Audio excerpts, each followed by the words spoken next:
امریکہ اور ایران کا حتمی معاہدے کے لیے 60 روزہ روڈ میپ پر اتفاق۔ سوئٹزرلینڈ مذاکرات کے بعد پاکستان اور قطر کا مشترکہ اعلامیہ جاری۔ قطری وزارت خارجہ کے مطابق فریقین نے مذاکرات کی نگرانی کے لیے اعلیٰ سطح کی کمیٹی کے قیام پر اتفاق کر لیا۔ ایران اور امریکہ کے درمیان تکنیکی مذاکرات فوری شروع ہوں گے۔ مذاکرات پورے ہفتے بیگن اسٹاک میں جاری رہیں گے۔ آبنائے ہرمز میں تجارتی جہازوں کی آمد و رفت کے لیے رابطہ لائن قائم۔ ایٹمی پروگرام پابندیوں سے متعلق ورکنگ گروپس تشکیل دیے جائیں گے۔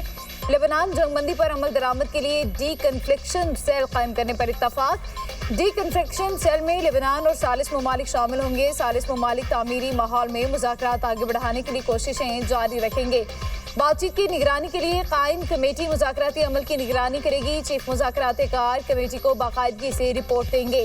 چیف مذاکرات کار جوہری پروگرام پابندیاں اور نگرانی تنازع کے حل سے متعلق گروپس کی قیادت کریں گے۔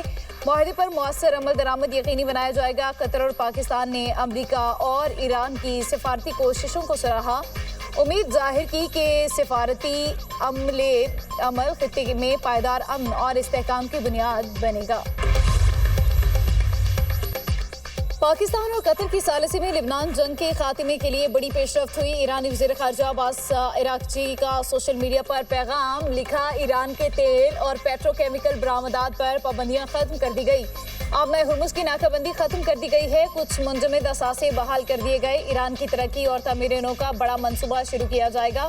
اقدامات پر عمل درآمد کی مراحل آئندہ مذاکرات سے مشروط ہیں۔ ترجمان ایرانی وزارت خارجہ اسماعیل بقائی کا کہنا ہے، مذاکراتی وفد کا کام مکمل ہو گیا۔ مفاہمتی یادداشت کے مؤثر نفاذ کے لیے تکنیکی ٹیمیں اپنا کام جاری رکھیں گی۔ امن کے قیام کمیشن سوئٹزرلینڈ میں بڑی بیٹھک۔ پاکستان کی کامیاب سفارتی اور مدبرانہ قیادت کی بدولت سوئٹزرلینڈ میں 4 فریقی مذاکرات امریکی اور ایرانی وفود میں براہ راست بات چیت کی گئی۔ پاکستان کی طرف سے وزیر اعظم شہباز شریف اور فیلڈ مارشل سید عاصم منیر کی شرکت۔ امریکی وفد نائب صدر جے ڈی وینس کی سربراہی میں شریک ہوا۔ ایرانی وفد میں اسپیکر باقر قالیباف اور وزیر خارجہ عباس عراقچی شامل تھے۔ قطری وزیر اعظم شیخ محمد بن عبد الرحمان بھی مذاکرات کا حصہ تھے۔ وزیر اعظم اور فیلڈ مارشل نے سمٹ ہال آمد پر امریکی اور ایرانی وفود کو گرمجوشی سے خوش آمدید کہا۔ وفود کے ارکان کے ساتھ مصافحہ کیا۔ خوشگوار جملوں کا تبادلہ بھی ہوا۔ صدر ڈونلڈ ٹرمپ کی مدبرانہ قیادت میں امن مذاکرات ممکن ہوئے۔ فیلڈ مارشل سید عاصم منیر کا امن مذاکرات میں اہم کردار ہے۔ وزیر اعظم شہباز شریف کی کانفرنس ہال میں گفتگو، کہا امریکی صدر امن پسند شخصیت ہے۔ ڈونلڈ ٹرمپ نے پاکستان اور بھارت کے درمیان جنگ بندی میں اہم کردار ادا کیا۔ دونوں ملک ایٹمی تصادم کے انتہائی قریب پہنچ چکے تھے۔ صدر ٹرمپ نے کروڑوں انسانوں کی زندگیاں بچانے میں اہم کردار ادا کیا۔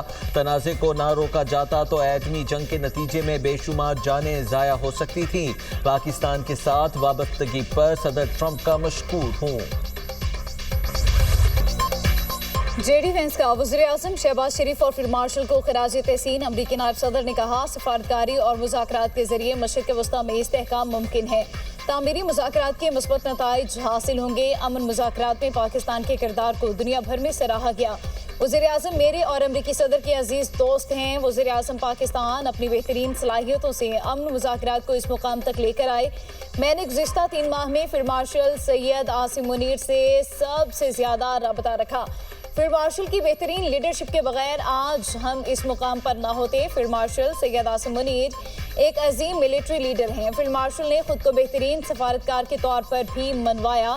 مشرق وسطیٰ میں امن کا قیام ہماری ترجیح ہے۔ ہم مستقبل کے لیے بہترین کام کرنا چاہتے ہیں۔ لبنان کی صورتحال پر تشویش ہے۔ امریکی صدر لبنان میں کشیدگی کے خاتمے کے لیے کوشاں ہیں۔ قیام امن کے لیے ہم سب کو مل کر کام کرنا ہے۔ وزیر اعظم شہباز شریف اور فیلڈ مارشل سید عاصم منیر کی امریکی نائب صدر جے ڈی وینس سے ملاقات، گرم جوشی سے مصافحہ۔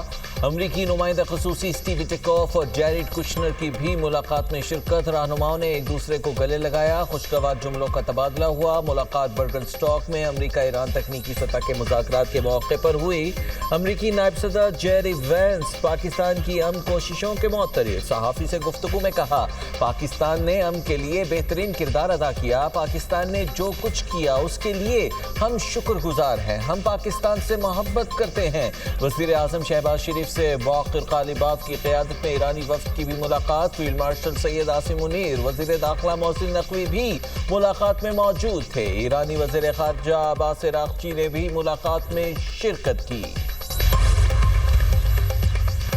इत्तेहादियों को एतमाद में लेने का मिशन। अमरीकी वज़ीर ख़ारजा मार्को रूबियो कल से यूएई, बहरीन और कुवैत का 2 रोज़ा दौरा करेंगे। अमरीकी वज़ारत ख़ारजा के मुताबिक खित्ते से मुतालिक अहम उमूर पर तबादला ख्याल होगा।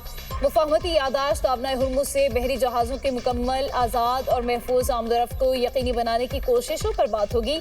खित्ते में अमन इस्तेहकाम बरकरार रखने पर भी गुफ्तगू की जाएगी। अमरीकी वज़ीर ख़ारजा बहरीन में खलीज ताउन काउंसिल के रुकन मुमालिक के नुमाइंदों से भी मुलाकात करेंगे, जहाँ खित्ते के मुमालिक की मुश्तरका तरजीहात और बाहमी दिलचस्पी के उमूर पर तबादला ख्याल किया जाएगा।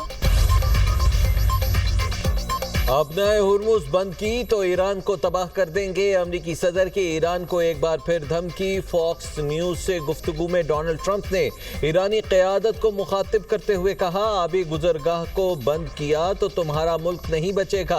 मुआहिदे तक ना पहुंचे तो आबनाए हुर्मुज़ में टोल टैक्स लगाएंगे। ज़रूरत पड़ी तो आबनाए हुर्मुज़ का कंट्रोल भी संभाल सकते हैं। अमरीकी सदर ने सोशल मीडिया पर बयान में कहा, ईरान फौरी तौर पर लिबनान में अपनी प्रॉक्सीज को मसाइल पैदा करने से रोके। ऐसा ना किया गया तो ईरान पर सख्त हमले करेंगे। जिस तरह हमने पिछले हफ्ते किया था, हमला उससे भी शदीद होगा। इसराइल ने मुझे बहुत मायूस किया है। हमास गजा में ज्यादा मसाइल पैदा नहीं कर रही। हम अमरीकी धमकियों को अहमियत नहीं देते। बेहतर है ट्रंप अपने बयानात में एहतियात बरतें। ईरान की मुज़ाकराती टीम के सरबराह बाक़िर ग़ालिबाफ का कहना है, धमकियों का कोई असर होता तो ट्रंप आज मायूसी की हालत तक नहीं पहुंचते। ईरानी मुसल्लह अफ़वाज जवाब देने के लिए तैयार हैं। तर्जमान ईरानी कौमी सलामती कमेटी इब्राहिम रज़ाई कहते हैं, ट्रंप आबनाए हुर्मुज़ का कंट्रोल हासिल करना चाहते थे लेकिन ऐसा कर ना सके। ट्रंप में हिम्मत होती तो दौराने जंग आबनाए हुर्मुज़ का कंट्रोल हासिल कर लेते। ट्रंप ने धमकी दी है, वो आबनाए हुर्मुज़ का कंट्रोल संभाल सकते हैं। सिर्फ एक बेवकूफ़ी ऐसे खोखले दावे कर सकता है। खोखली धमकियों की कोई अहमियत नहीं होती। मुफ़ाहिमती याददाश्त की तमाम शिक़ें ईरान के मफाद में हैं। उम्मीद है मुज़ाकरात के दूररस नताइज सामने आएंगे। ईरानी सदर मसूद पज़ेश्कियां कहते हैं, अमरीका का सिर्फ एक नुक्ता है कि ईरान के पास एटम बॉम्ब नहीं होना चाहिए। शहीद रहबर आला ने बार बार कहा था, हम एटम बॉम्ब नहीं बनाएंगे। मुखालिफ फरीक ने अपनी पोजीशन बदल ली। अमरीका पहले हमारे मिसाइल प्रोग्राम से मुतालिबे कर रहा था, आज अमरीका हमारे मिसाइल प्रोग्राम का हक तस्लीम कर रहा है। मुखालिफ फरीक की पोजीशन में तब्दीली हमारी कौमी हम आहंगी का नतीजा है। अमरीकी पोजीशन में तब्दीली ईरानी फौज पासदाराने इनकलाब की कुर्बानियों का नतीजा है। वज़ीर आज़म से स्विट्ज़रलैंड के नायब सदर वज़ीर ख़ारिजा की मुलाकात। मुज़ाकराती अमल में पाकिस्तान के मौसर सालिसी किरदार को सराहा। मुज़ाकराती अमल के आइंदा मराहिल में ताउन और मुआवनत की ख्वाहिश का इज़हार। वज़ीर आज़म शहबाज शरीफ का स्विस हुकूमत से इज़हार तशक्कुर। कहा, इस्लामाबाद मुफ़ाहमती यादाश्त पर कामयाब अमल दरामद खित्ते में पायदार अमन के फ़रोग़ में मुआवन साबित होगा। वज़ीर आज़म ने पाकिस्तान में स्विट्ज़रलैंड की मुसलसल सरमायाकारी को सराहा। कहा, उम्मीद है स्विस कंपनियां अपनी सरमायाकारी में मज़ीद इजाफा करेंगी। फ़रीक़ैन में अदविया साजी, सियाहत समेत दीगर शोबों में ताउन बढ़ाने के इम्कानात पर तबादला ख्याल। वज़ीर आज़म ने स्विस वज़ीर ख़ारिजा को दौरा पाकिस्तान की दावत भी दी। इसराइल लिबनान में अपनी मौजूदगी बरकरार नहीं रख सकता। हिज़्बुल्लाह के सरबराह नईम कासिम ने वाज़ेह कर दिया, कहा, हम जंगबंदी की किसी भी खिलाफ वर्जी का जवाब देंगे। नेतन्याहू ने जारहियत के लिए सदर ट्रंप को आमादा तो कर लिया लेकिन उसका कोई फ़ायदा नहीं हुआ। ईरान अपने सुप्रीम लीडर की शहादत के बाद पहले से कहीं ज़्यादा मजबूत है। लिबनान में इजरायली जारहियत और इश्ताल अंगेज कार्रवाइयों की जिम्मेदारी अमरीका पर आयद होती है। ईरानी सुप्रीम लीडर के मुशीर मोहसिन रज़ाई का बयान। कहा, अमरीका मुआहदे के बाद इसराइल के इक़दामात का जवाबदेह है। अगर ईरान के खिलाफ किसी भी किस्म का खतरा पैदा हुआ तो अमरीका को बराह रास्त जिम्मेदार ठहराया जाएगा। जंगबंदी के बावजूद इसराइल की गजा में जारहियत। हमलों में मजीद 9 फलस्तीनी शहीद, 41 जख्मी हो गए। गजा वजारत सेहत के मुताबिक जंगबंदी के बाद से अब तक इसराइली हमलों में 1021 अफराद शहीद और 3249 अफराद जख्मी हुए।